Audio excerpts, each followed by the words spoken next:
आदरणीय धर्म बंधुगण, शारदीय नवरात्र का अनुष्ठान चल रहा है। आज 8वीं तिथि पर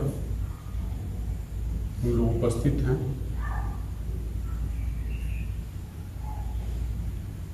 एक ही शक्ति की उपासना सभी लोग करते हैं, चाहे वे आश्रम में रहकर करें या घर में रहकर करें, लेकिन अलग अलग फल की प्राप्ति होती है। हर मनुष्य अपने श्रद्धा, विश्वास, भाव और उसके उद्देश्य के अनुसार से फल की प्राप्ति होता है। किस उद्देश्य से वह उपासना कर रहा है। कोई धन संपत्ति, पुत्र पौत्र और भी सांसारिक संसाधनों की प्राप्ति के लिए उपासना करता है।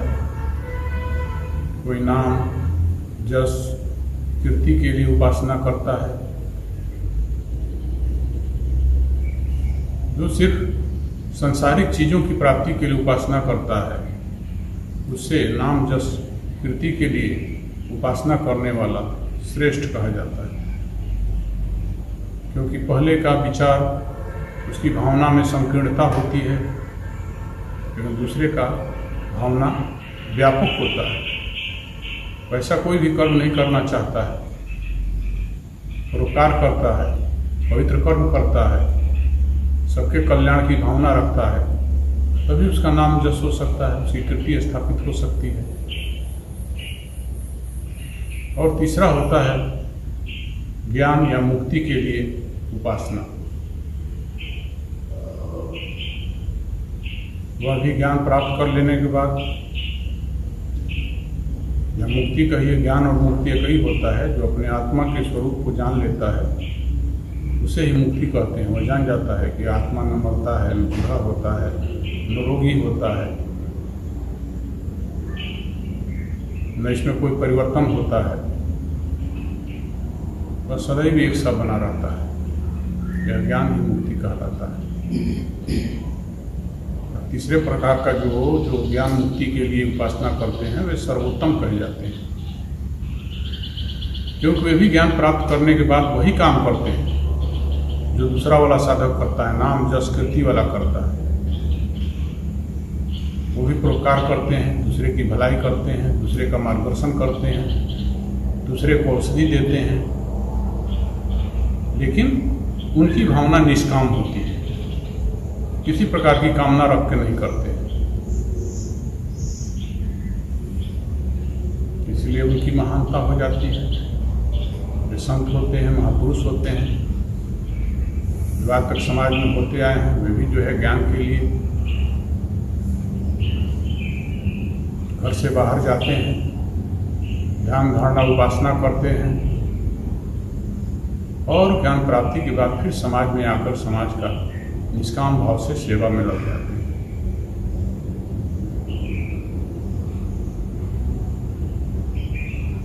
तो 3 प्रकार के उपासक होते हैं। अब सवाल है, उपासना कैसे करें? उपासना का अर्थ क्या है? उपासन। हमारा आसन उसके समीप हो। किसके समीप? जो हमारा इष्ट है, जो इस समष्टि जगत की अधिष्ठात्री देवी आदि शक्ति हैं,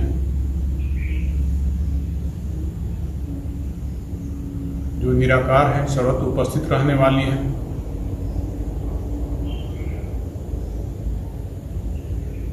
और उनकी उपस्थिति से ही यह चराचर जगत क्रियाशील रहता है। हर कण कण में उनकी सत्ता वर्तमान है। सभी प्राणियों में, मनुष्य प्राणी से लेकर जितने भी प्राणी हैं, दुर्गा सप्तशती में आप लोग पढ़ते भी हैं, या देवी सर्वभूतेषु चेतनेत विधीयते नमस्तस्यै नमस्तस्यै नमस्तस्यै नमो नमः। या देवी सर्वभूतेषु शक्ति रूपेण संस्थिता। नमस्तस्यै नमस्तस्यै नमस्तस्यै नमो नमः। वो माता जो चेतना के रूप में सभी प्राणियों में स्थित हैं, शक्ति के रूप में स्थित हैं, उनकी हम उपासना करते हैं। तो स्वयं में जिसको आत्मिका शक्ति के नाम से हम लोग संबोधित करते हैं, उसकी उपासना कैसे करें? उसके पास हम जब बैठते हैं, कैसे? जब नेत्र बंद करके बैठें और कोई विचार हमारे अंदर उत्पन्न ना हो, विचार रहित चित्त हो जाए, निर्विचार, उस समय हम उसके सानिध्य को लाभ करते हैं। सानिध्य का आनंद की अनुभूति करते हैं। लेकिन समस्या है कि नेत्र बंद करते ही अनेकों प्रकार के विचार हमारे मस्तिष्क में, हमारे मन में उत्पन्न होने लगते हैं, उदय होते हैं, विलीन होते हैं। ज़्यादातर वे विचार जो इंद्रियों के माध्यम से विषय भोगों से अनुभव होता है, या जिनकी विषय की चिंतन करते हैं, मन में प्राप्त नहीं हुआ है, लेकिन उसका चिंतन करने के कारण क्या होता है? विषयों के प्रति आसक्ति हो जाती है। आसक्ति होने से उसके पाने की कामना होती है।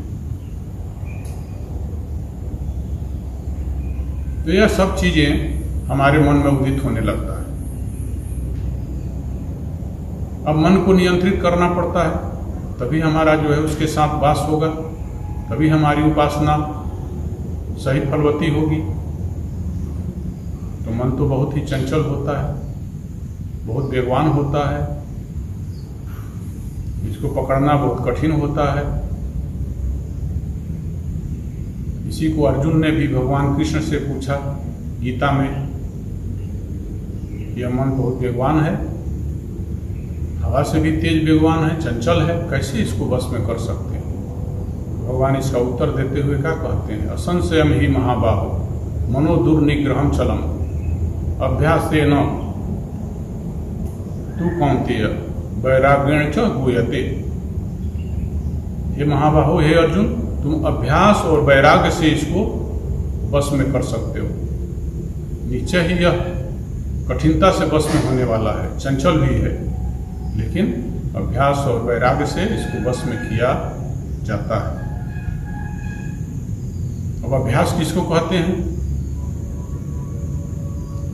ईश्वर के नाम गुण का बार बार चिंतन करना, मनन करना,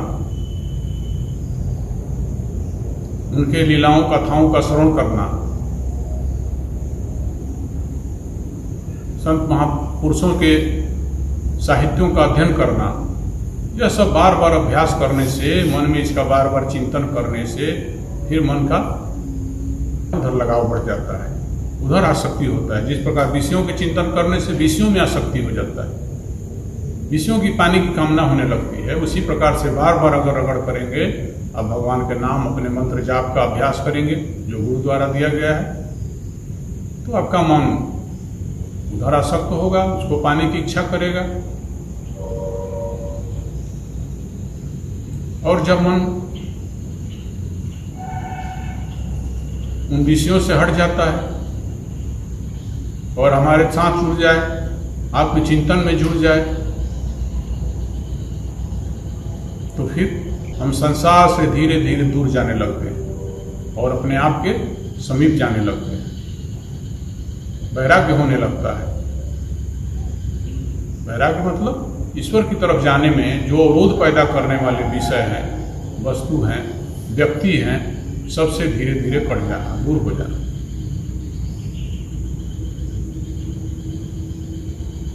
उन तरह के साहित्यों से भी दूर हो जाना। हमारा जब उधर जो है लगाव होता है तो फिर संसार से दूर होने लगते हैं। जब संसार से दूर होते हैं तो हम अपने आप के नजदीक होने लगते हैं।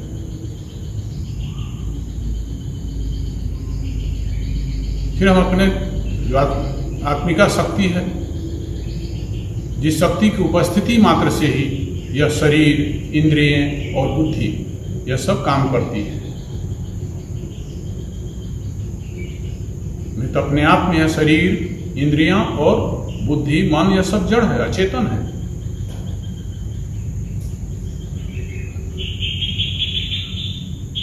उस आत्मिका शक्ति के उपस्थिति मात्र से ही ये सब अपने कार्यों में प्रवृत्त होती हैं, जड़ होते हुए भी। जिस प्रकार से लोहा जड़ होता है, लेकिन चुंबक के सानिध्य में आने से वह भी क्रियाशील हो जाता है।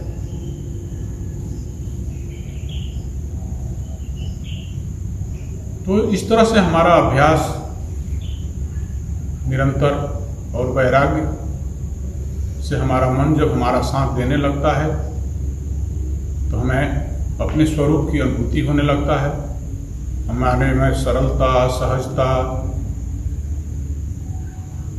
निर्विकारता, निर्मलता, ये सब गुणों का धीरे धीरे अनुभव होने लगता है, क्योंकि स्वरूप वास्तव में हमारा स्वरूप यही है। मतलब आत्मा का स्वरूप यही है। ये तो शरीर के साथ जुड़ने से, संसार के साथ जुड़ने से यह सब जो अपवित्रता का अनुभव होता है, ये तो वास्तव में पवित्र है। तो उसकी जो हमारे सहज स्वरूप हमारा है, उसकी अनुभूति होने लगती है और हमारे में गुण धर्म में भी परिवर्तन होने लगता है।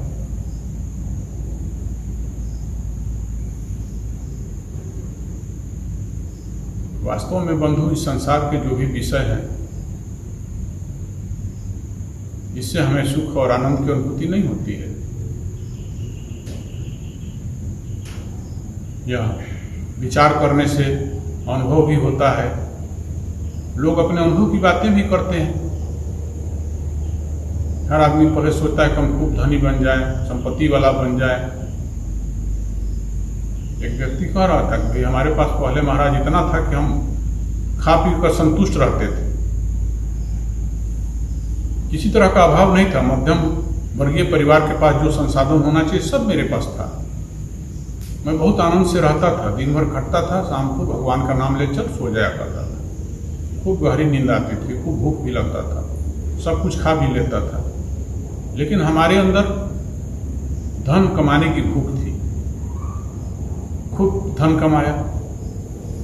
आज धन इतना हो गया है कि मैं अपने क्षेत्र में, अपने बाजार में, अपने अंचल में मैं धनवान कहा जाता हूँ। लेकिन मैं अब अनुभव करता हूँ कि इससे पहले मेरे पास ज़्यादा सुख था, आनंद था। लोग हमको ज़्यादा सुखी समझते हैं क्योंकि अब नींद नहीं आता है।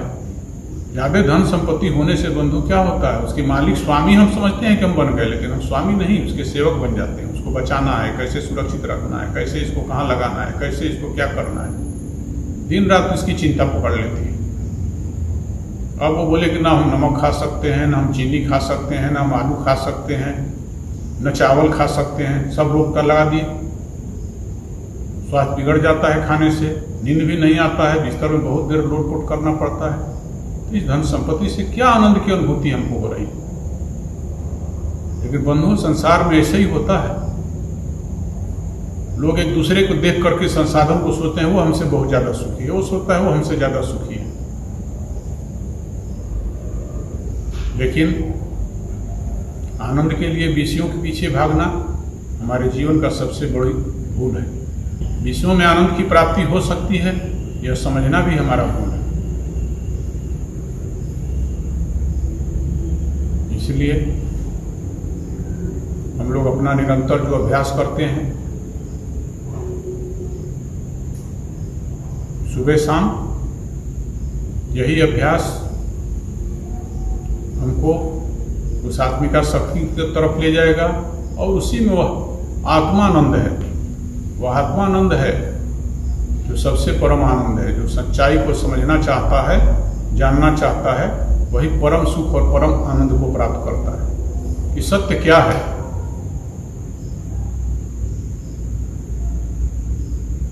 और परम आनंद की अनुभूति उसे ही होता है। तो जो निरंतर, अभी तो ठीक है विशेष अनुष्ठान चल रहा है, आप लोग कम संसाधन में भूमि शयन कर रहे हैं, फलाहार कर रहे हैं और दिन भर का अनुष्ठान कर रहे हैं। लेकिन यहाँ से जाने के बाद भी जो आप लोग सुबह शाम अपना अनुष्ठान करते हैं, वो अभ्यास करते हैं, वही अभ्यास हमारे जीवन का सार है। अंदर की उस देवता से, अंदर की उस शक्ति से, भगवती से जुड़ता है। जो संसार से हटता है वो अपने आत्मा से सटता है। वह अभ्यास निरंतर हमको धीरे धीरे धीरे धीरे उधर जाने की प्रेरणा देता है, और जितना ही हम उधर नजदीक जाते हैं उतना ही हमारे अंदर से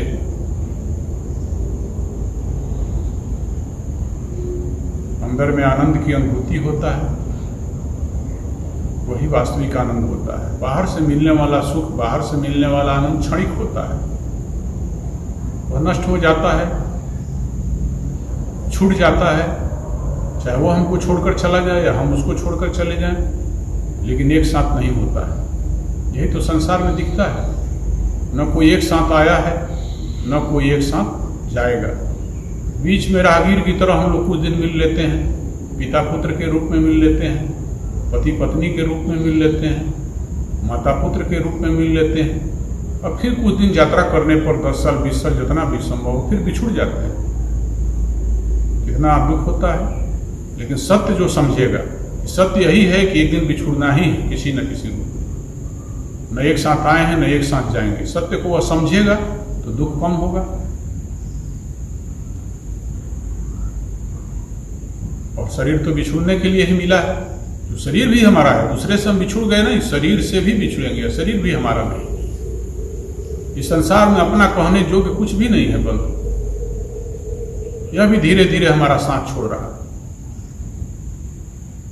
आप इसके अगर मालिक हैं इस शरीर के, तो आपके हिसाब से इसको चलना चाहिए, लेकिन आपके हिसाब से नहीं चलता। ये अपने गति से जा रहा है। बचपन से जवानी में, जवानी से बुढ़ापा में, बुढ़ापा से क्षीण हो जाएगा, शक्ति क्षीण हो जाएगा, बिस्तर पकड़ेगा और निकल जाएगा, प्राण को फिर चला जाएगा, बिछुड़ जाएंगे। तो अपना हमारा स्व क्या है? वह आत्मा है। उस स्व से लगाव, स्व से प्रेम ही हमारे जीवन का सार है। बाद बाकी यह सब संसार को असार है। इसलिए मैं इस अवसर पर विशेष न कहते हुए आप लोगों से ही निवेदन करेंगे कि आप लोग जो नियमित अभ्यास करते हैं, शांत होकर बैठते हैं, उस समय यही ध्यान रखिए कि आपका मन में कोई विचार न हो, विचार रहित।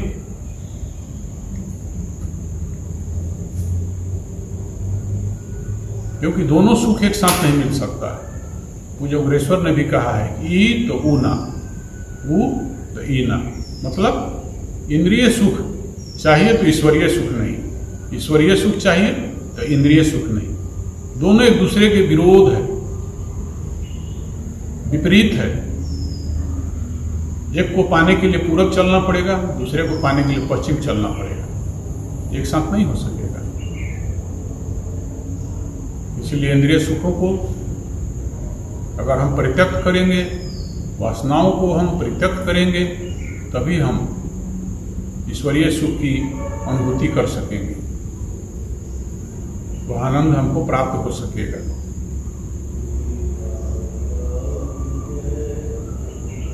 तो जितना संभव हो प्रयास करना चाहिए, क्योंकि मनुष्य जीवन मूल्यवान है और वह संसार के सुखों को भोगने के लिए नहीं मिला है। हमें प्रयास यही करना है कि हमारे मूल्यवान जीवन का अधिकांश समय सिर्फ आदर सम्मान पाने और इस यहाँ के इंद्रिय प्रलोभनों में फंसकर नहीं बिता देना है, बल्कि वह आत्मचिंतन में बीते, पवित्र कर्मों में बीते, परोपकार में बीते, अच्छे विचारों के चिंतन में बीते। वह ज्यादा कल्याणकारी होगा और हमारे जीवन का जो उद्देश्य है उसे पूरा करने में भी हमें सफलता मिलेगा। बस इस अवसर पर यहीं पर अपने वाणी को विराम देता हूँ। आप लोगों में बैठे हुए इस ईश्वर को प्रणाम करता हूँ। जय मां।